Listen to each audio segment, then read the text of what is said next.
eight, seven, six, five, four, three, two, one. All systems go. You're listening to Sudbury News Talk. I want to show you something. Stand by. On the morning shift. Anything Could happen. Sudbury News Talk on the morning shift.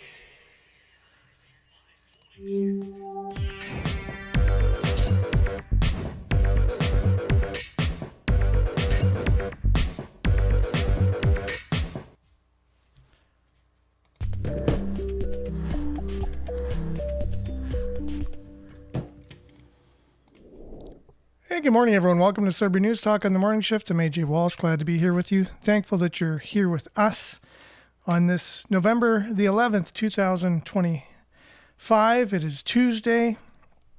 We're excited, but also somber today to recognize what November 11th is and just take a day to reflect on what so many did to help so many of us.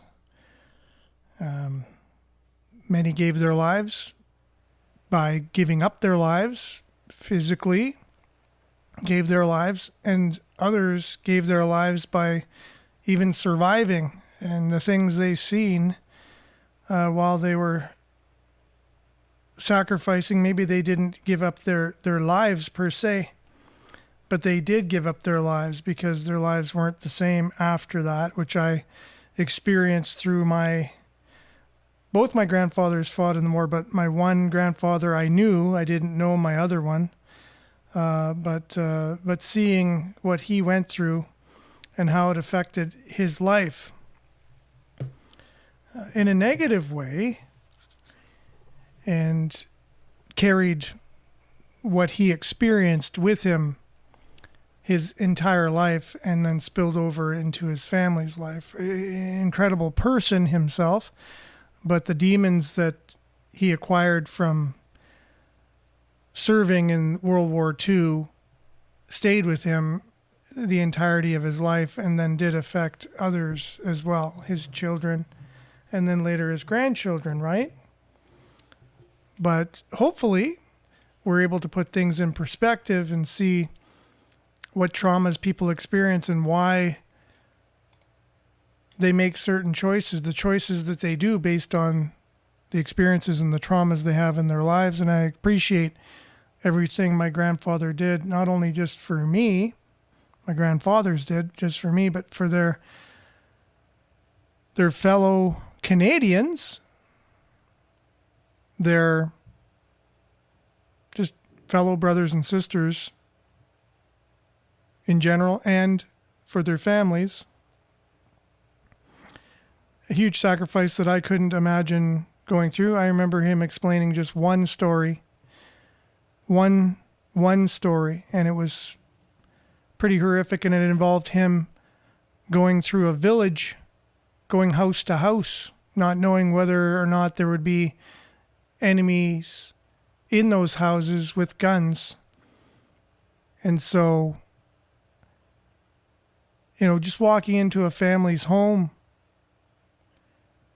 and you're scared yourself, the family is scared, everyone's scared. And you see it in movies, but you just imagine doing that yourself right now. You just imagine going outside and you have a weapon on you and you're potentially facing enemy fire from within these homes on the street, but you're going home to home, not knowing if someone's hiding in a room, in a closet or whatever, in the backyard, in a garage, a shed, behind a car. You don't know. Any second you could be fired upon.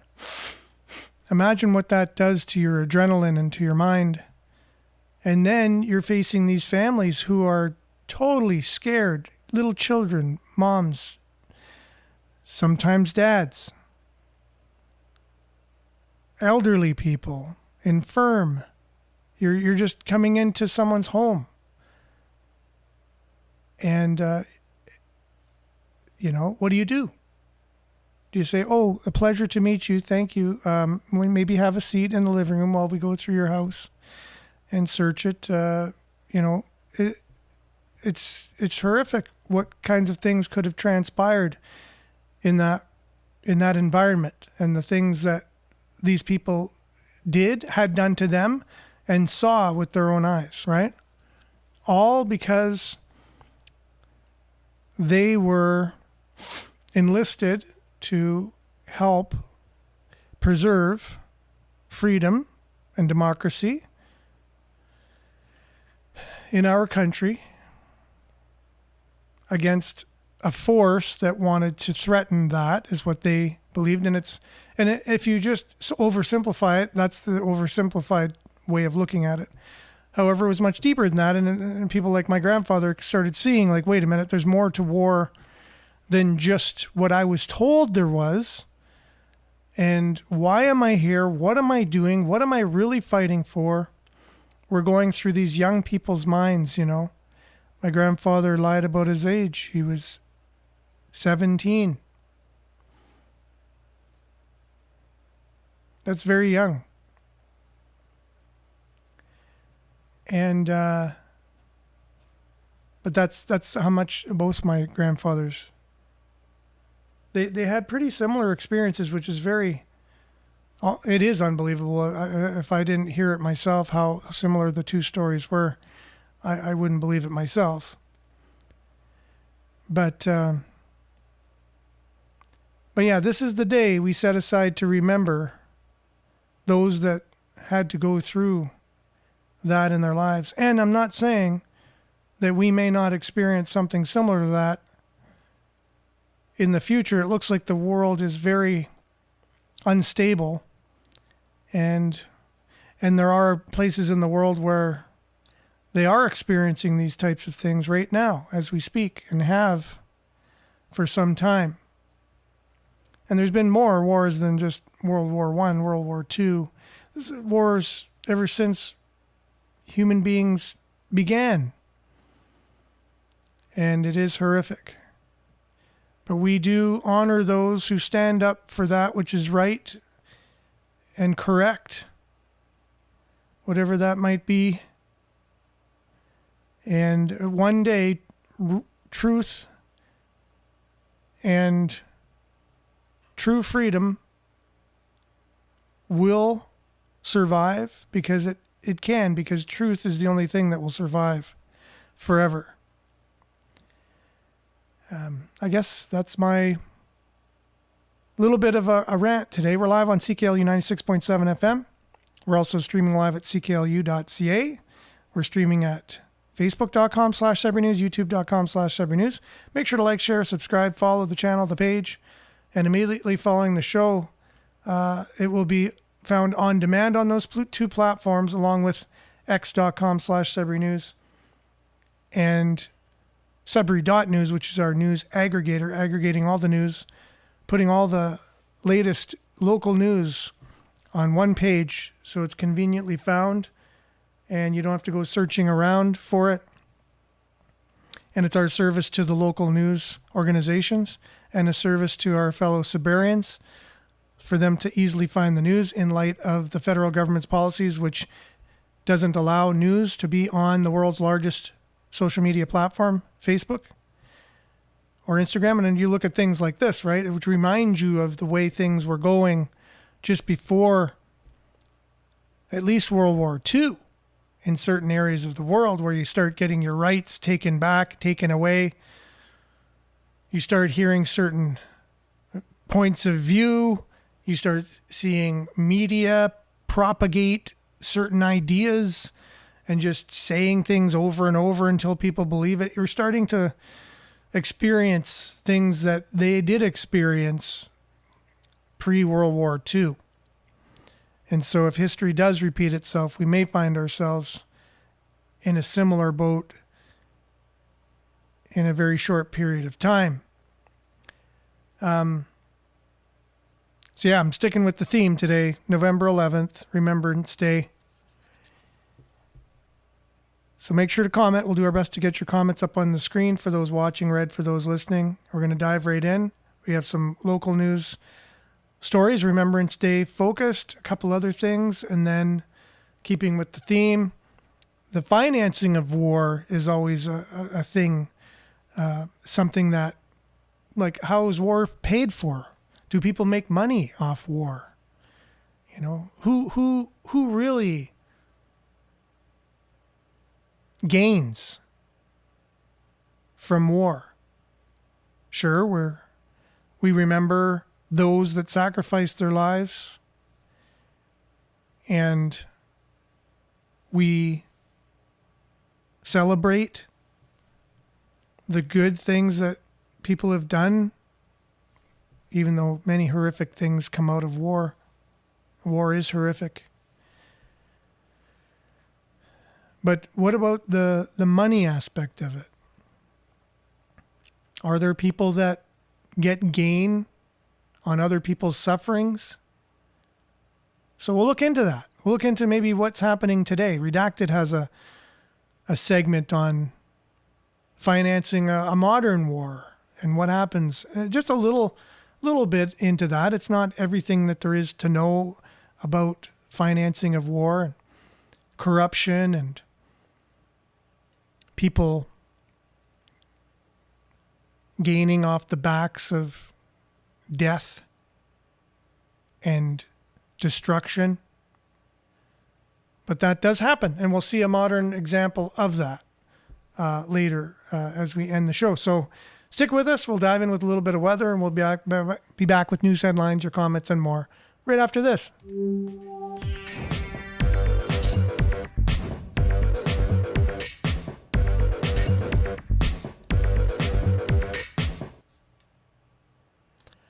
I just saw someone's comments here, and I think it's Mikey says, remember to remember. And I just think I'm going to put that up on the screen now, so that way it doesn't get buried at some point. So thanks for that. And Sudbury Weather brought to you by sudburyweather.ca. And currently it is 5 degrees out there. It's mostly cloudy. Today we can expect mainly cloudy, 30% chance of flurries this morning. And the wind comes from the northwest, 20 kilometers. And +1 is our high today. Wind chill -11 this morning. I can feel it too. It feels really chilly. Tonight, cloudy with a 60% chance of snow. Not very windy. Low of -2, wind chill -6 this evening. Wednesday, cloudy with a 60% chance of rain or snow. That's tomorrow, becoming a mix of sun and cloud late in the afternoon. High of +3. And then overnight, cloudy with a 40% chance of flurries. That's tomorrow night, right? And then Thursday, high of 3, 40% chance of flurries or rain.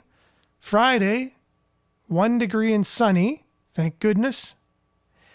Saturday, cloudy, 2 degrees. Rain on Sunday, 5 degrees is your high.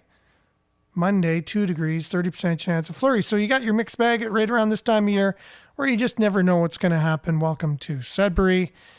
And that's your Sudbury Weather, brought to you by sudburyweather.ca. We'll be back with news headlines, comments, and more right after this.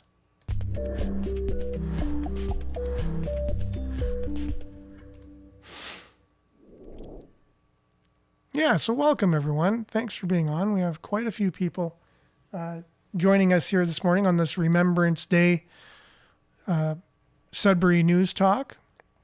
We have Logic here. Good morning to you on YouTube. We have Nana on YouTube. Hello. Good morning. Blessings to all. Yes, same to you. Logic says they were sacrificed for the benefit of a group that wanted to take down another group. World War II started the same way. Or World War I. Yeah, no, exactly. And you could see by my comments that I was just alluding to that it's bigger than just this simple drilled down narrative, basic narrative. There's a lot to it. And Judy, good morning to you on Facebook. And Marianne, good morning. Hey, everyone from Snowy Berry in the snow belt. Liked and shared as usual. Hazel, good morning. Prayer emoji, much needed, much appreciated. Brian, good morning. Sudbury Patriots. Liette, good morning with all the emojis, all the positive emojis. Good morning to you. And Pat, good morning. Y'all, check out the Tucker Carlson interview with Dane Wigington. He's the geoengineering dude. Hopefully, will wake more people up about geoengineering. Yeah, no, I'm going to have to check that out. And maybe we'll play some segments on one of the shows later on this week. How about that? Thanks for that, letting us know, Pat. And you got Miles Shields here joining us. Miles, good morning. Never forget the sacrifices for what we have today in this fleeting democracy, ever so fleeting. Almost not even there. Marianne, happy Remembrance Day to all. Always honor our vets, for sure. That's Marianne. And Hazel. My father was a veteran, means a lot to me, and myself as well, as I said earlier in the show. Denise, good morning to you. Blessings to each and every one of them.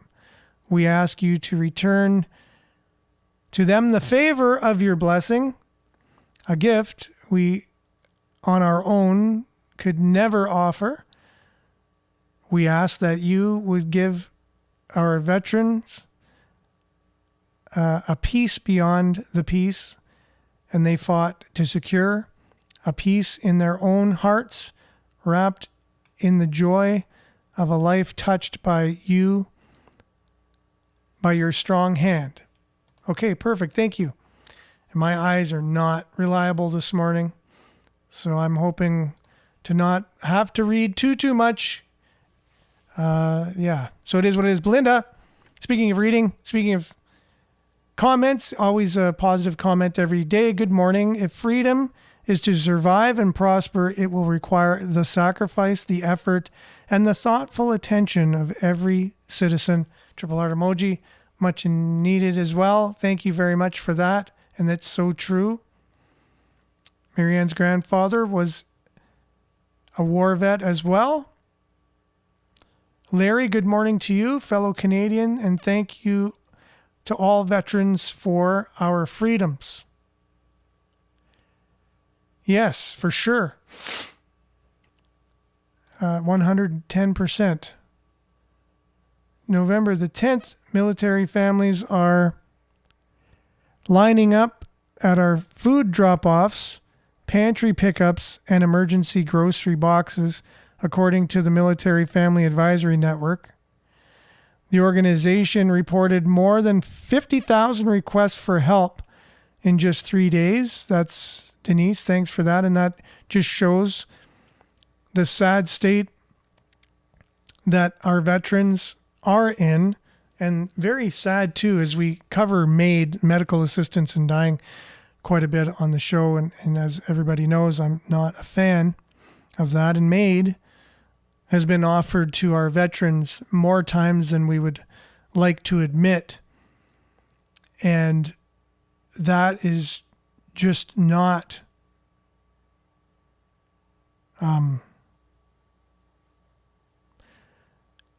something that we should be very proud of as a country. First of all, that we have this in the first place, and it's becoming almost the number one cause of death in Canada very rapidly, but that we're offering this to our veterans as an option for the relief for their pain that they went through and still find themselves in, and now the pain of poverty, after they sacrifice for us. And speaking of a veteran, Brian here, lest we forget, our flag does not fly because the wind moves it. It flies with the last breath of every soldier who gave the ultimate sacrifice to protect it. So a visual for you all to remember as you look at the flag. on the flagpole.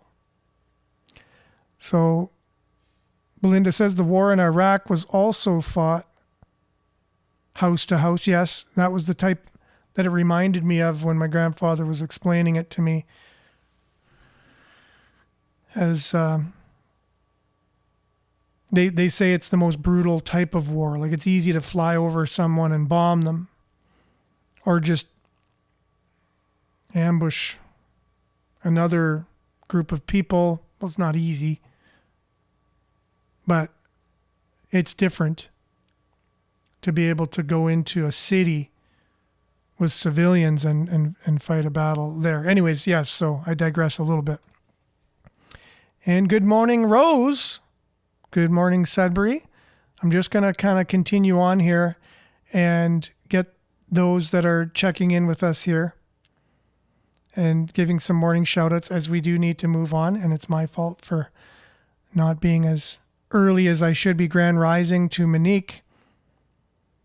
But if we were their country, but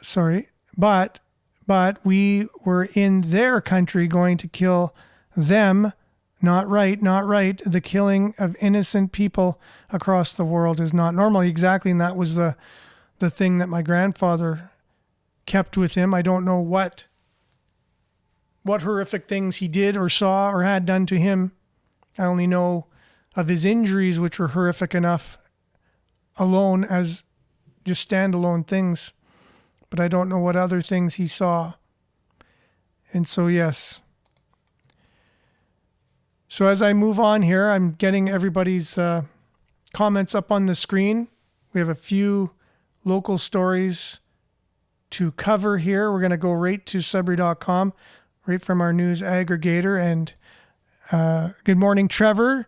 Lest we forget, take a moment today to reflect, consider, and be thankful. You stand where you stand today with the freedoms to do so on behalf of the courageous men and women who've paved the ultimate price up front. Value that, cherish that, protect that, defend that. We stand on guard for thee. Sword, shield, and Canadian flag, almost as one emoji. So good morning to you, Trevor. Thanks for that. And yes, I don't not value certain people's comments over others. It's just as I see new people jumping on, I'm going to give them a morning shout out as we continue on with our stories of the day. Because if you were planning on attending any of the Remembrance Day ceremonies here in town, those attending the Remembrance Day ceremony at the Sudbury Community Arena are being asked to arrive no later than 10:15 a.m. The ceremony itself will begin at 10:30. Though attendees are being encouraged to arrive at 10:15 to find their seats and to avoid disruption. Gova Transit will be offering free rides to and from the arena and will be operating under its regular service schedule. To receive a free ride, tell the driver you're attending the ceremony. Now we're going to have many people who aren't attending the ceremony saying that they are to get free rides, or maybe they haven't heard about it. But yeah, if you let them know you're attending the ceremony, you get a free ride to the Sudbury Community Arena for the Remembrance Day ceremonies. You just have to let the driver know that. Tell the driver you're attending the ceremony. If you are driving, there's free parking in municipal lots, and metered parking will be available for those attending the ceremony. Legionnaires, good morning, Vin. Thanks for being on. And Mikey as well. So, Legionnaires of Dr. Fred Starr Branch 76, Sudbury's original Legion branch, will present the ceremony today. So that's the skinny on that.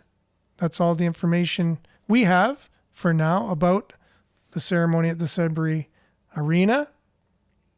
Now, they were honored at the Wolves game on Sunday with the special Remembrance Day kickoff to the game, honoring our veterans. Prior to the teams taking the ice, the annual match played in honor of the local war veterans, a game that was sponsored by Sudbury.com for several years. A special November 11th ceremony was held on the ice with a memorial cross set up on the ice and wreaths laid in front. A color party and pipe band paraded onto the ice. Dan Draper, the area administrator for the UN or NATO Veterans of Canada, served as the MC for the occasion. And the ceremony involved the playing of The Last Post and Lament prior to the traditional recitation of the Act of Remembrance and on in Flanders Fields. Joining the UN NATO veterans and members of the 2912 Sudbury Irish Royal Canadian Cadet Corps on the ice for the ceremony were Sisters Bonnie, yeah, it's not easy this morning for last names. Korsheny, I probably didn't get that right, and Kathy O'Neill, the daughters of Second World War veteran Gerald Wagner of Sudbury, who passed away July 19th at the age of 100. And our veterans are passing on. I know the Toronto Maple Leafs game just recently had a few veterans there that were over the age of 100. And it won't be long before we don't have any veterans who are still with us. And so it's an unprecedented time in that respect. Okay, and one announcement, Councillor Natalie Labby here, who was the assistant manager of Sudbury Parkside Older Adult Center. She was the assistant manager and coordinator since 2020. Speaking of those that are getting up in age and are seniors, she's now been named the new head of the Sudbury Food Bank. So Councillor Labby of Ward 7. She's the new executive director of the Sudbury Food Bank. The board chair, Greg Fontaine, confirmed the news on Monday, noting Labby would be joining the organization on December the 1st. A media release will be provided. Labby, she's currently Ward 7 councillor. We know that. She has been the Older Adult Center, Parkside Older Adult Center assistant manager and coordinator since 2020, as was mentioned. She was elected to City Council in 2022 and ran under the Ontario Liberal Party banner in Nickel Belt in this year's provincial election, where NDP incumbent Franz Jelena was reelected. So congratulations to Natalie Labby. I guess we'll be in contact. I have a huge background of being involved with food banks in Sudbury. I was involved with Inner City Home almost from its inception in the early 1990s, and then on the board of directors there. I saw how the Sudbury Food Bank became the Sudbury Food Bank. Good morning, Diane. Thanks for being on. And I saw how all of that evolved. And we've been involved financially with the Sudbury Food Bank and with volunteers. So I'm sure we'll be speaking to one another about that at some point in the near future. So congratulations to you. So as mentioned before, we did have, war is not cool. There's a lot of elements to war. One of the elements to war is the money. Unfortunately, it takes money to finance war. And unfortunately, people get rich. They get richer. There's money to be made off war. And good morning, Andrew. Thanks for being with us. Along with Ronald, good morning to you. Great to see you on, both you young men. So Redacted had a story on where some of this money has been going in the Ukraine, just to see, we've been for a while now virtue signaling and saying we need to give more money to Ukraine. We need to support Ukraine. We need to combat, Russia and whatever was being said in the news about what was happening in the war, right? Well, lots goes on behind the scenes that we don't see. And in the case of Ukraine, yes, there's been found to be corruption, and money is going in places where it's not meant to go, as was expected by some people. And here's Redacted to tell us a little bit more about that. And we'll be back right after this. Well. It turns out that Ukrainian dictator Zelensky and his inner circle are wildly corrupt. Who could have seen this coming? Oh, yeah, we did. Years ago on this show, the lavish cars we reported on, the homes they were buying with oceanfront views. We covered all of it. No one did anything about it. No one did anything to stop it. Well.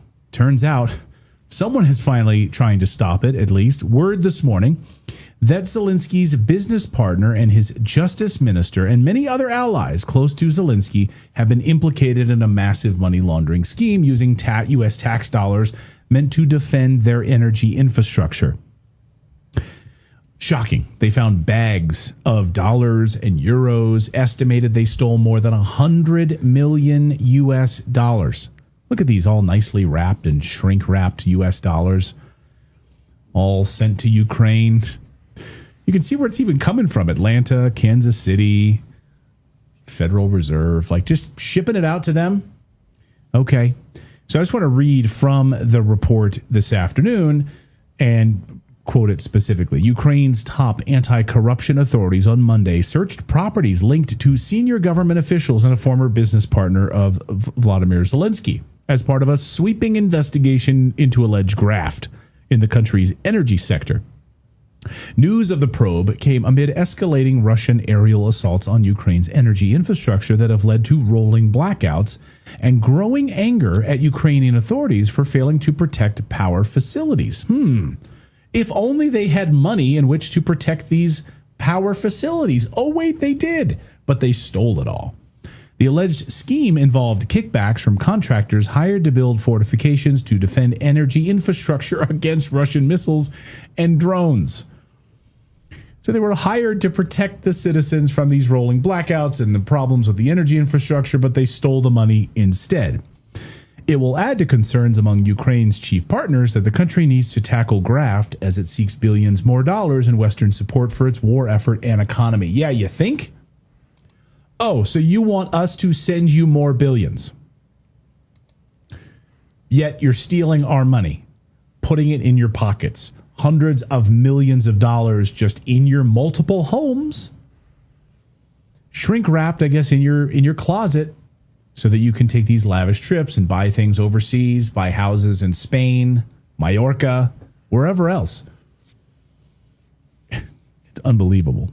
So what's amazing is that Ukrainians have been dealing with these rolling blackouts. The money was supposed to help them stop any of these blackouts.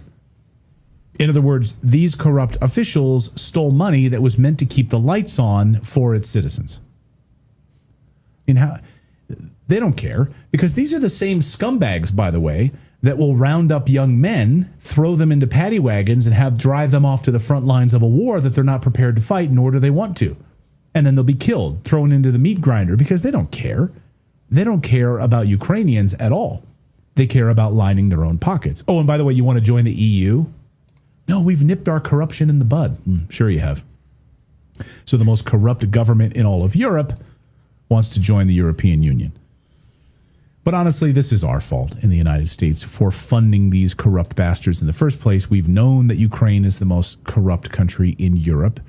Remember back, by the way, when Congress wouldn't vote to allow us to audit all of that money that Biden and the Democrats were sending to Ukraine and the neocons.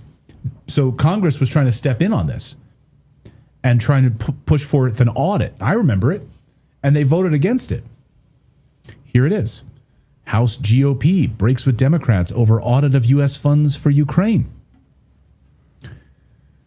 What I love is when Congressman Matt Gaetz and Marjorie Taylor Greene introduced the bill, Democrats crapped all over it, saying it would be a gift to Putin. It's a gift to Putin for us to audit our own money? Okay.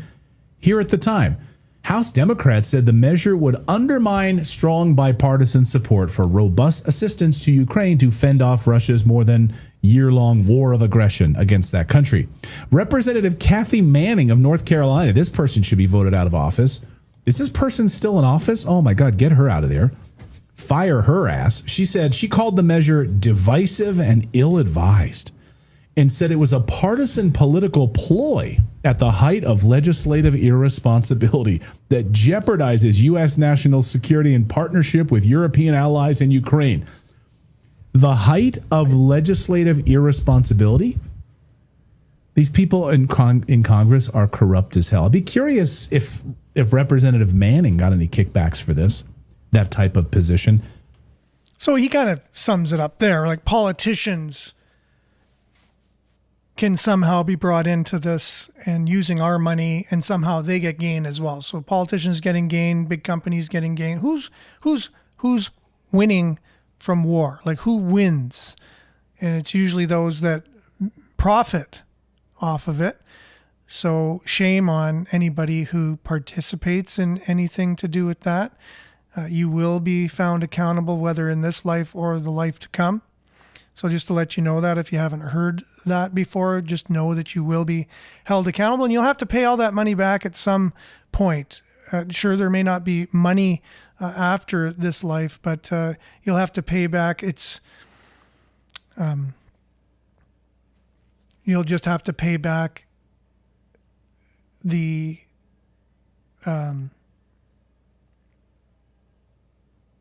like what you caused, the pain and the suffering you caused by the gaining and benefiting. You'll have to pay back in some form or another, something that's equally, it's probably worse. You'd probably wish you paid it back with money. So yeah, just I guess a little bit of a warning to you if you haven't heard that before, and not that anybody who is gaining from war is in an earshot of what I'm saying, but you will be held accountable at some point. You don't get away with anything in life, and you always have to account for everything you've done. And this will be a day of reckoning for those that have profited and continue to profit off suffering and death. All right. Let's remember today. Let's remember with fondness those that gave their lives for us, those that served, those that continue to serve, to keep us safe, to keep peace in the world, and even amidst all the darkness and those that cause these things, let's be people of peace. Let's speak peace. Let's act in a peaceful way. Let's, as John Lennon said, let's declare peace. Let's declare peace just like we can declare war. And I really appreciated him and his message in that regard.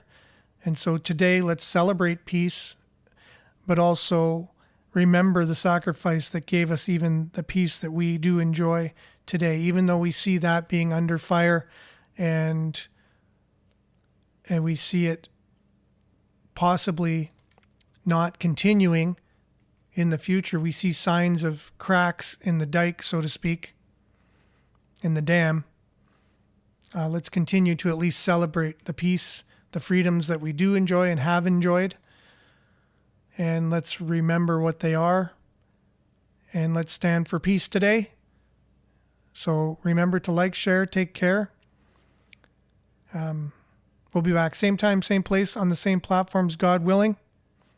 So to all those who have sacrificed and continue to sacrifice and will sacrifice in the future, we remember you today. Stay tuned now for Earshot Daily on CKLU 96.7 FM. Ciao for now.